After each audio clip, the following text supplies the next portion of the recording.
Assalamualaikum warahmatullahi wabarakatuh. Salam semua. Kami dari kelompok 2 ingin menjelaskan mengenai pengukuran kepribadian.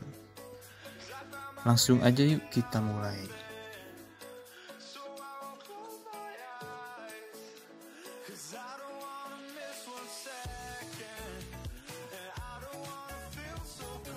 Kepribadian atau personality. Menurut asal katanya, kepribadian atau personality berasal dari bahasa Latin, yaitu personare, yang berarti mengeluarkan suara. Istilah ini digunakan untuk menunjukkan suara dari percakapan seorang pemain sandiwara melalui topeng yang dipakainya.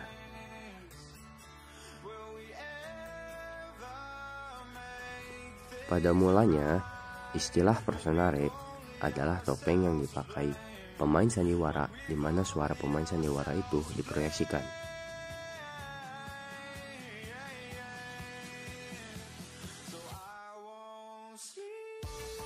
Kepribadian juga dapat diartikan sebagai pola dan sifat-sifat dan ciri-ciri unik yang relatif menetap yang memberikan konsistensi dan individualitas pada tingkah laku seseorang yang menentukan cara khas bagi individu dalam menyesuaikan diri terhadap lingkungan.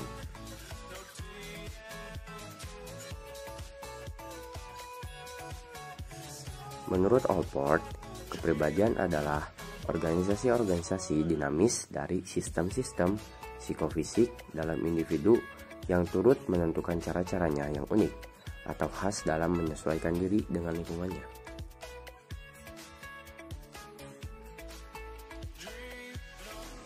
Dapat dilihat bahwa pengertian kepribadian ini berbeda-beda.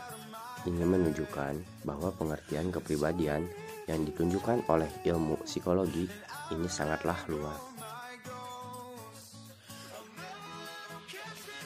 Persamaan dari perbedaan. Walaupun berbeda-beda, ada persamaan dari definisi-definisi tersebut. Poin pertama, setiap definisi menekankan untuk memahami perbedaan-perbedaan yang dimiliki individu. Poin kedua, kepribadian dipandang sebagai organisasi yang menjadi penentu atau pengaruh tingkah laku.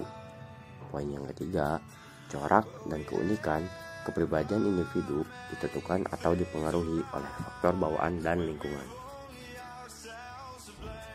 Apa itu tes kepribadian?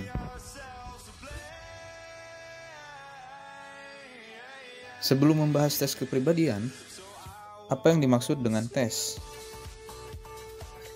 Tes berasal dari bahasa Latin yaitu testum. Testum artinya adalah alat untuk mengukur tanah. Dalam bahasa Prancis kuno, tes berarti ukuran yang digunakan untuk logam mulia dengan logam-logam lain. Namun seiring berjalannya waktu, kata tes mulai diartikan lebih umum. Pada bidang psikologi, kata tes pertama kali digunakan oleh J.M. Cattell pada tahun 1890. Sejak saat itu, kata tes semakin populer dan dijadikan sebagai nama metode psikologi yang dipakai untuk mengukur kepribadian. Sejarah tes kepribadian. Pada sekitar tahun 1880-an, sepupu dari ilmuwan Charles Darwin yang bernama Sir Francis Galton membuat laboratorium untuk mengukur perbedaan antar individu untuk yang pertama kalinya. Dari laboratorium tersebut, ia melakukan banyak riset yang kemudian membuahkan hasil, yaitu munculnya metode survei kuesioner yang menjadi standar dalam penelitian kepribadian.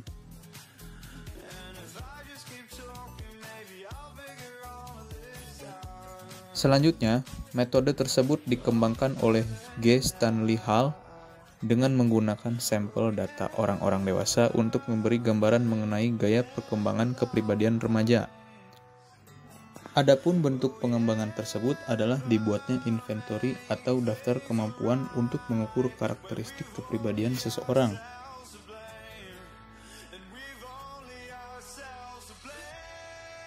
Yang pertama kali mengembangkan inventory untuk mengukur kepribadian individu adalah The Woodward Personal Dataset.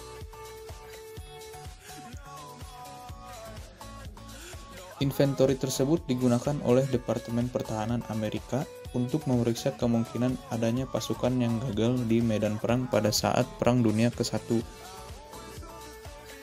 Penyusun inventory tersebut adalah Robert S. Woodward. Ia menyusun daftar dari gejala-gejala yang seringkali ditanyakan oleh psikiater dalam metode wawancara, seperti apakah Anda sering melamun, dan apakah Anda takut jika melihat darah. Pertanyaan yang semacam itu kemudian menjadi instrumen untuk menilai. Seiring berjalannya waktu, kebutuhan akan riset mengenai kepribadian semakin dibutuhkan, tidak hanya pada bidang militer tetapi juga kepada bidang-bidang yang lebih umum seperti kebutuhan pengukuran kepribadian individu maupun kebutuhan suatu institusi. Inventory mulai dikembangkan sehingga memiliki beragam fungsi dan juga manfaat.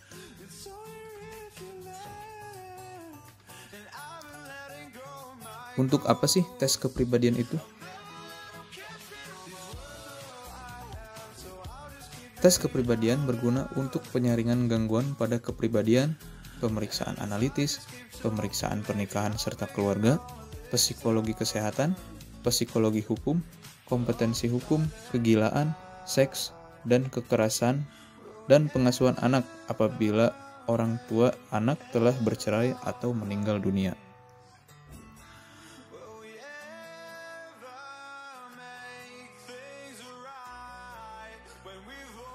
Ada beberapa macam cara untuk mengukur atau menyelidiki kepribadian. Nah, yang pertama itu ada observasi direct. Observasi direct berbeda dengan observasi biasa. Observasi direct mempunyai sasaran yang khusus, sedangkan observasi biasa mengamati seluruh tingkah laku subjek. Observasi direct memilih situasi tertentu, yaitu saat dapat diperkirakan munculnya indikator dari ciri-ciri yang hendak diteliti. Sedangkan observasi biasa mungkin tidak merencanakan untuk memilih waktu. Nah, observasi direct diadakan dalam situasi terkontrol, dapat diulang atau dapat dibuat replikasinya.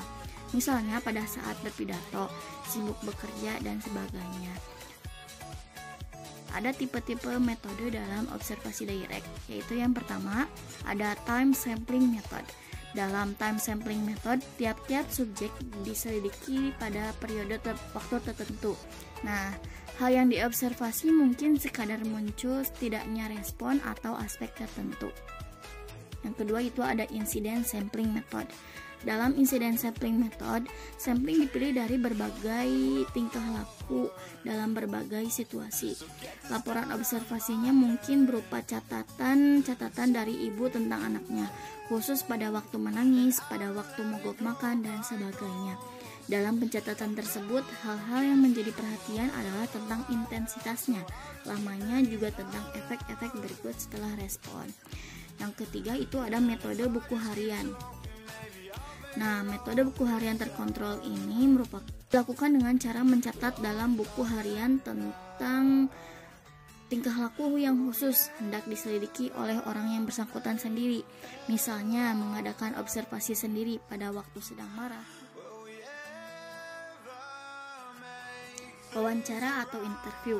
Menilai kepribadian dengan wawancara atau interview berarti mengadakan tatap muka dan berbicara dari hati ke hati dengan orang yang dinilai. Dalam psikologi kepribadian, orang mulai mengembangkan dua jenis wawancara. Ini yang pertama ada stress interview. Stress interview digunakan untuk mengetahui sejauh mana seseorang dapat bertahan terhadap hal-hal yang dapat mengganggu emosinya, dan juga untuk mengetahui seberapa lama seseorang dapat kembali menyeimbangkan emosinya setelah tekanan-tekanan ditiadakan. Nah, yang kedua itu ada exhaustive interview. Exhaustive interview merupakan cara interview yang berlangsung sangat lama, diselenggarakan non-stop. Cara ini biasa digunakan untuk meneliti para tersangka di bidang. Yang selanjutnya itu ada tes proyektif. Nah, dalam tes ini, orang yang dinilai akan memprediksikan dirinya melalui gambar atau hal-hal lain yang dilakukannya. Tes proyektif pada dasarnya memberi peluang kepada testi atau orang yang dites untuk memberikan makna atau arti atas hal yang disajikan. Tidak ada pemaknaan yang dianggap benar atau salah. Jika kepada subjek diberikan tugas yang menuntut penggunaan imajinasi, kita dapat menganalisis hasil fantasinya untuk mengukur cara dia merasa dan berpikir. Jika melakukan kegiatan yang bebas, orang cenderung menunjukkan dirinya, memantulkan proyeksi kepribadiannya untuk melakukan tugas yang kreatif.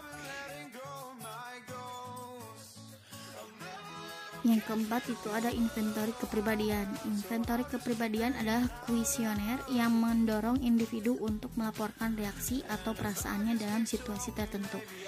Kuesioner ini mirip wawancara terstruktur dan ia menanyakan pertanyaan yang sama untuk setiap orang. Dan jawaban biasanya diberikan dalam bentuk yang mudah dinilai, seringkali dengan bantuan komputer. Berikutnya ada validitas dan reliabilitas. Dalam mengukur kepribadian manusia, maka diperlukan adanya alat ukur yang dapat memberikan hasil yang akurat. Alat ukurnya pun tentu perlu diuji keakuratannya dengan cara uji nilai reliabilitas dan validitas alat tersebut. Akurat atau tidaknya suatu alat ukur kepribadian dapat diketahui dari besar atau tidaknya nilai reliabilitas dan validitas alat ukur tersebut. Kata reliabilitas sendiri berasal dari dua kata bahasa Inggris, yaitu rely dan ability, yang dapat memberikan arti sejauh mana suatu alat ukur dapat dipercaya dan menjadi landasan pengambilan keputusan. Sedangkan validitas dapat diartikan sebagai sejauh mana suatu alat ukur dapat memenuhi capaian yang telah ditentukan, atau dapat menyatakan bahwa validitas berkenaan dengan ketepatan alat penilaian terhadap konsep yang dinilai, sehingga betul-betul menilai apa yang memang seharusnya dinilai. Seperti contoh, jika seseorang ingin mengukur taraf intelijensi seseorang, maka harus menggunakan tes intelijensi, bukan menggunakan tes kepribadian dan sebagainya. Setiap tes yang dilakukan harus disesuaikan dengan tujuannya, karena bisa saja suatu tes yang valid untuk pengukuran tertentu dapat menjadi tidak valid untuk tes yang lainnya. Konsep validitas tes dapat dibedakan atas 3 macam, yaitu validitas isi, validitas konstruk, dan validitas empiris atau validitas kriteria. Yang pertama ada validitas isi. Apa itu validitas isi? Validitas isi berkaitan dengan kemampuan suatu instrumen mengukur isi atau konsep yang harus diukur. Ini berarti bahwa suatu alat ukur mampu mengungkap isi suatu konsep dan variabel yang hendak diukur. Misalnya, tes bidang studi IPS harus mampu mengungkap isi bidang studi tersebut. Pengukuran motivasi harus mampu mengukur seluruh aspek yang berkaitan dengan konsep motivasi, dan demikian juga untuk hal-hal lainnya.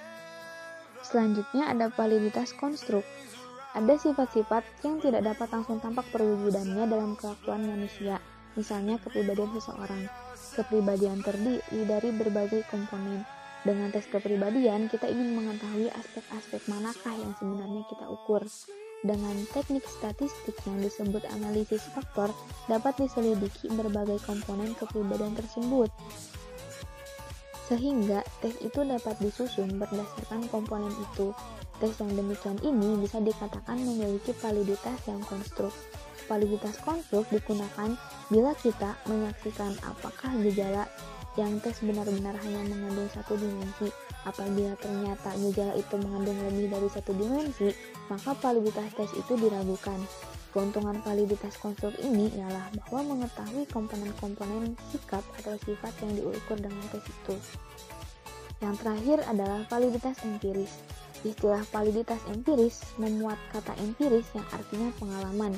Sebuah instrumen dapat dikatakan memiliki validitas empiris apabila sudah diuji dari pengalaman. Sebagai contoh sehari-hari, seseorang dapat diakui jujur oleh masyarakat apabila dalam pengalaman dapat dibuktikan bahwa orang tersebut memang benar-benar jujur. Dari penjelasan dan contoh-contoh tersebut dapat diketahui bahwa validitas empiris tidak dapat diperoleh hanya dengan menyusun instrumen berdasarkan ketentuan halnya seperti validitas logis, tetapi harus dibuktikan melalui pengalamannya. Oke teman-teman, kali ini kita akan membahas tentang aspek-aspek pengukuran kepribadian. Nah, jika kita membicarakan tentang pengukuran kepribadian, pastinya kita juga harus tahu apa saja sih aspek yang harus kita ukur.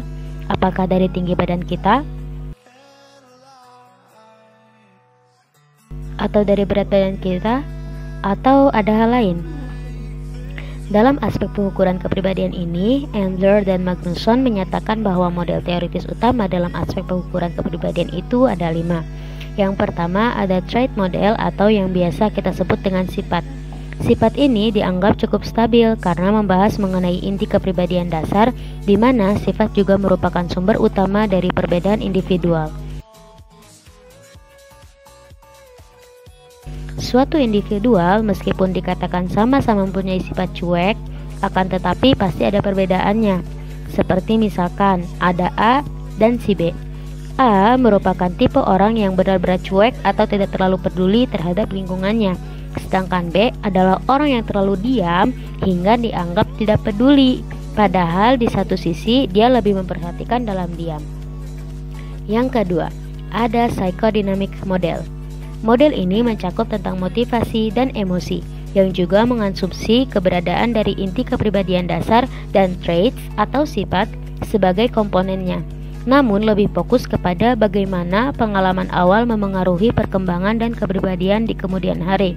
Seperti contohnya, si A merupakan orang yang percaya diri. Namun pada suatu kesempatan saat dia tampil, audiens tidak terlalu memperhatikannya, sehingga timbullah sifat tidak percaya dirinya. Hal ini menyatakan bahwa pengalaman awal dapat memengaruhi perkembangan dan kepribadian di kemudian hari. Yang ketiga ada the situational model. Nah, model ini menjelaskan bahwa situasi merupakan sumber pusat dari perbedaan perilaku. Jika terjadi perubahan situasi, maka perilaku pun berubah. Seperti contohnya si B, dinyatakan adalah orang yang jujur. Namun pada suatu hari dia diancam oleh seseorang untuk tidak mengatakan suatu kebenaran, sehingga dia pun mengatakan kebohongan. Hal ini tidak membuktikan bahwa si B bukanlah orang yang jujur, karena situasinya tidak memungkinkan dirinya untuk berkata jujur. Yang keempat ada the interactional model. Model ini menjelaskan bahwa perilaku sebenarnya merupakan hasil dari interaksi antar individu. Jadi, hal ini mengungkapkan bahwa bagaimana cara kita berinteraksi dengan individu itu adalah perilaku kita yang sebenarnya. Yang kelima, ada the phenomenological model. Model ini berfokus pada introspeksi diri dari pengalaman subjektif atau masa lalu. Di sini konsep diri sangat penting, seperti contohnya yang telah tadi kita bahas di psychodynamical model. Jika psychodynamic model mengatakan bahwa sifat kita bisa dipengaruhi oleh pengalaman, maka di phenomenological model ini kita bisa belajar dan introspeksi diri dari pengalaman tersebut. Seperti tadi si A yang telah mengalami kemunduran diri dan rasa tidak percaya diri karena tidak diperhatikan oleh audiens, bisa mengintrospeksi dirinya atau bisa belajar lebih dari pengalaman tersebut. Dia bisa lebih percaya diri lagi dan bisa melihat poin apa yang lebih menonjol pada dirinya dan poin apa saja yang tidak terlalu menonjol pada dirinya, sehingga bisa menjadikan penampilannya lebih baik lagi, terutama saat menghadapi audiens. Sekian penjelasan dari kami. Terima kasih telah menonton. Sampai jumpa di lain waktu. Sekian.